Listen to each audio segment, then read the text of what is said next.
sit on your bracelet. Buy the pill for the need to replace me. You're on the runway track with the blood. I only painted a picture, feeling what we could react like a heart in a that's where it should. You like gave it away, you had it until you fit. But I keep walking on, keep walking on, keep walking on. Bonjour à tous et à toutes. Bon vendredi, on va bien sûr faire la revue du marché Forex. D'abord, je tiens à vous remercier pour les personnes qui likent les vidéos, ça fait toujours plaisir. Et donc un grand merci à eux. J'enchaîne tout de suite sur le marché, avant bien sûr l'avertissement sur les risques.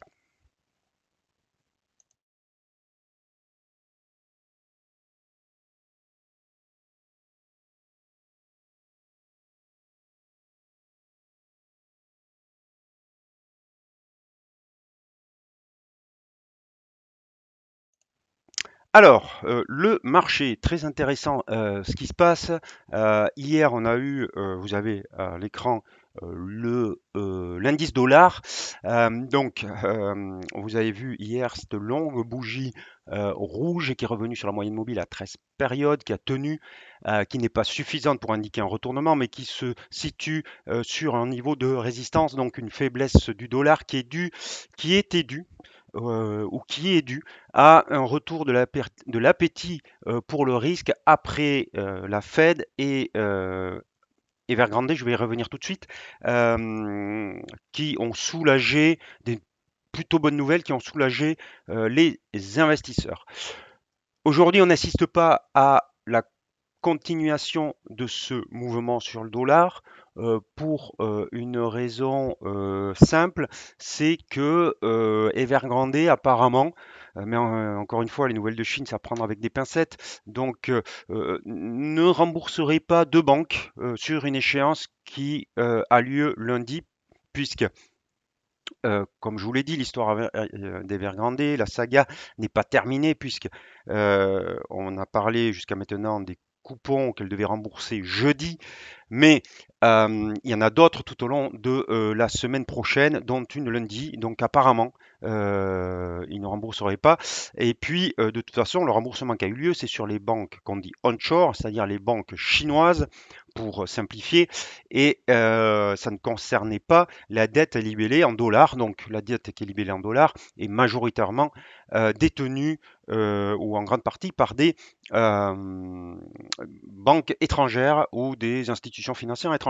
Christine Lagarde s'est exprimée à ce sujet. Elle dit que l'exposition des banques européennes ou des institutions financières européennes n'est pas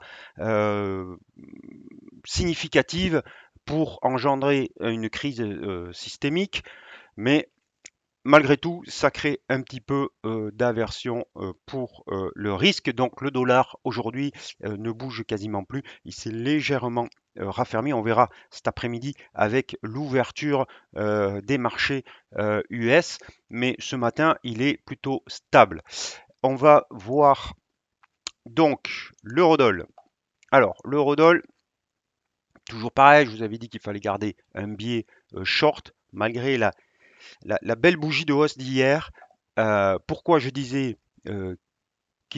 qu'on reste malgré tout toujours short, c'est parce que, on reste sous un support à 1,18 et surtout sur l'horizon de temps inférieur à, ici, vous voyez, une résistance à 1,1750 qui fait office de barrage à la progression des cours. C'est une droite de polarité, support ici, résistance ici, résistance, même si on l'a dépassé sur le chandelier, mais pas du tout en clôture, ça a été rejeté. Et hier, à nouveau, barrage ici, à nouveau ici. Donc là, quand vous avez 1.2, 3, 4, 5, forcément, il n'y a aucun doute. Donc, sur cette paire de devises, sur l'eurodoll, on est baissier parce que sous cette résistance à court terme et sous cette moyenne mobile à 200 périodes, et en plus sur l'horizon de temps supérieur, on est sous 1,18 qui constitue aussi une résistance. Maintenant, est-ce que ça vaut le coup de rentrer un trade là-dessus? Il s'est formé un tout petit support ici ce matin, une fois, deux fois, trois fois, vous voyez, quatre fois. Donc depuis le début de la séance européenne à 8 heures ce matin, vous avez sur 1,1730 un petit support. Donc les choses elles sont assez claires finalement. Si dans l'après-midi vous assistiez à une clôture sous un 17,30, pour moi ça serait un signal pour rentrer short, pourquoi pas, avec un stop qui se place au-dessus, soit des 1,1750, ça me paraît le plus facile, soit de la moyenne mobile à 200 périodes. Et on viserait un retour à minima sur un 16,80 ici le plus bas, mais certainement qu'on irait voir si ça avait lieu, hop, un retour sur le plus bas ici du mois d'août de plusieurs mois à un 16,65. Donc vous voyez que ça offrirait un bon risk-reward à court terme. Alors ça dépend si vous avez une très très grosse bougie rouge qui sur une heure qui se termine très basse, forcément le risk-reward va se dégrader. Mais peut-être que même si vous voyez la bougie partir, en tout cas, ou passer sur une horizon de temps plus court, 30 minutes, et une clôture en 30 minutes en dessous, je pense que le risk-reward, pardon, ne serait pas trop mal. Voilà pour l'eurodoll, donc plutôt short eurodoll. On va rester sur l'euro, on va aller voir l'euro livre parce que j'en ai parlé ces derniers jours. On revient sur l'horizon de temps supérieur comme toujours. Voilà. Donc l'euro livre, j'avais dit un doji ici qui fait au contact de la moyenne mobile à 200 périodes. Donc un signal de retournement suivi hier par une bougie baissière. Donc baissier plutôt là-dessus, mais les moyennes mobiles à 13 et 34 périodes sont flat. Donc il va falloir pas rentrer tout de suite, attendre un point d'entrée. Et pour l'instant, ce point d'entrée sur le 1 heure, on ne l'a pas puisqu'on reste au-dessus de la moyenne mobile à 200 périodes qui pour moi, comme je vous l'ai dit, hein, ça fait vraiment office de barrière et de filtre. Donc tant qu'on est au-dessus, difficile de se positionner short. Sans doute qu'il faudrait attendre un retour sous cette moyenne mobile sous cette moyenne mobile, sous ce dernier creux de marché à 0,8535 pour se positionner. Je vais maintenant, on va aller voir l'euro-yen.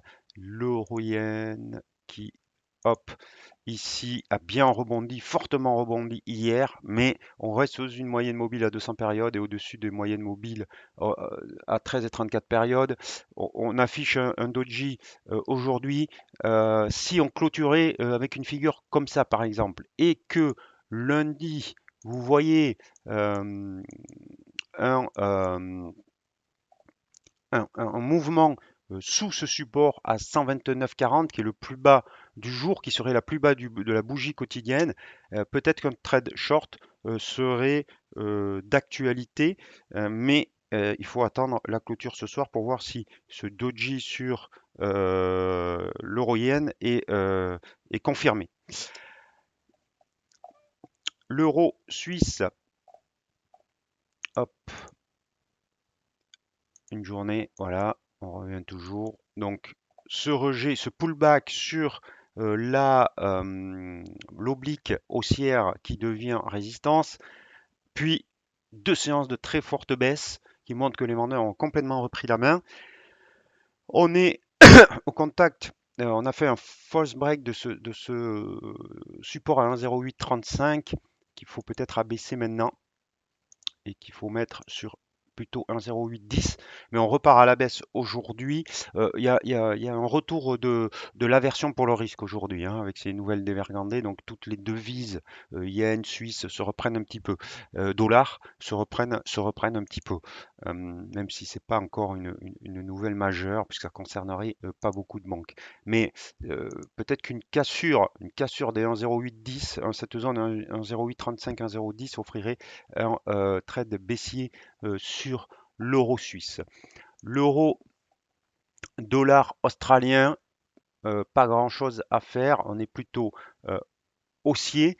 Mais il faudra attendre le dépassement des 1,6235 pour se positionner à la hausse. Pour l'instant, on n'y est pas, donc c'est pas la devise qu'on va privilégier. Puisqu'on est sur l'Australie, on va regarder l'AUSSI qui a toujours cette oblique baissière qui fait office de résistance. Et hier, je vous avais dit qu'il fallait regarder les 0,72 pour se positionner à la baisse.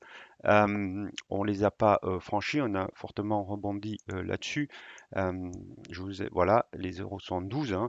Euh, donc, il va falloir attendre euh,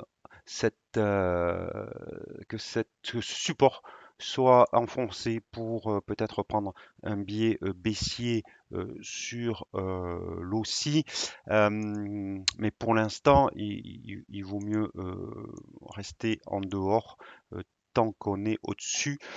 Même si, encore une fois, comme on est dans une tendance baissière, ceux qui veulent prendre un peu plus de risques, beaucoup plus de risques, peuvent peut-être d'ores et déjà se positionner avec un stop au-dessus de ce sommet de marché, de cette résistance sur 0,7320. Mais attention, euh, ça offre quand même, enfin ça offre, il y a un risque quand même assez plus important que si vous attendez un enfoncement du support. Euh, le kiwi, donc le kiwi, hop, toujours pareil, hein, le kiwi, je vous ai dit, hein, moi je suis pas pour shorter cette paire de devises, c'est pas celle qui me semble la plus appropriée, euh, notamment par rapport au dollar australien. Ceci étant, on n'a toujours pas cassé cette oblique baissière qui fait barrage et donc on attendra une clôture au-dessus pour se positionner. On va aller voir la livre, le câble. Alors le câble fort support sur ici, hein, sur ce niveau de 1,36. Pour l'instant, on a eu rebondi hier. Le rebond n'est pas confirmé aujourd'hui, donc il ne se passe pas grand-chose. On a peut-être une résistance ici qui est en train de se former, encore que sur un 37,25. Bon, c'est plutôt un range, hein, vous voyez, entre 1,3890, 1,3890 et 1,36.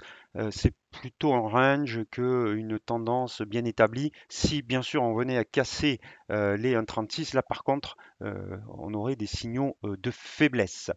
Le dollar, non, j'ai pas vu le sterling yen parce que le sterling yen, pareil, il revient sur une oblique baissière, mais on l'a pas cassé. On a un doji aujourd'hui qui est en train de se former, donc figure d'hésitation, mais peut-être figure aussi de retournement.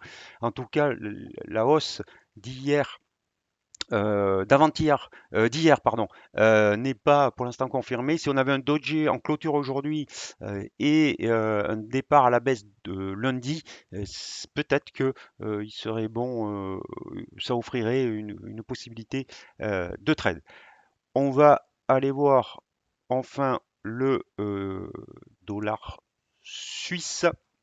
Je vais vous parler aussi après du dollar yen parce que euh, il se réveille, le dollar yen qui dormait depuis longtemps. Donc le dollar suisse au-dessus d'une oblique haussière, donc ce sont plutôt des trades haussiers qu'il va falloir prendre.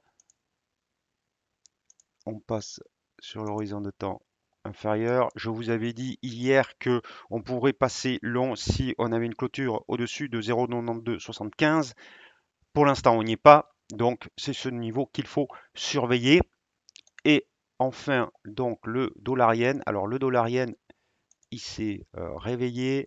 Il donne des signaux positifs puisqu'il a rebondi sur cette moyenne mobile à 200 périodes. Il a cassé cette oblique baissière. Mais il lui reste encore à franchir pour moi ce plus haut qui faisait office de borne haute d'un canal horizontal à 110,80.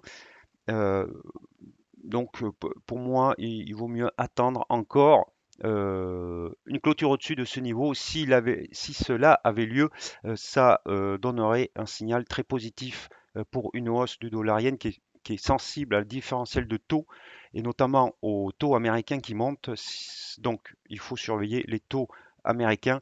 Si jamais les taux américains continuent à monter, le dollar yen va s'apprécier et on aurait un bon mouvement sur cette paire de devises. Voilà ce que je pouvais vous dire aujourd'hui. Je vous ai donné le sens qui, à mon avis, et ça n'est que mon avis, a privilégié sur beaucoup de paires de devises. Les niveaux, vous avez les armes, c'est à vous de décider maintenant. Et je vous souhaite à tous et à toutes un très bon week-end. Je vous dis à lundi en pleine forme, un petit café et à lundi.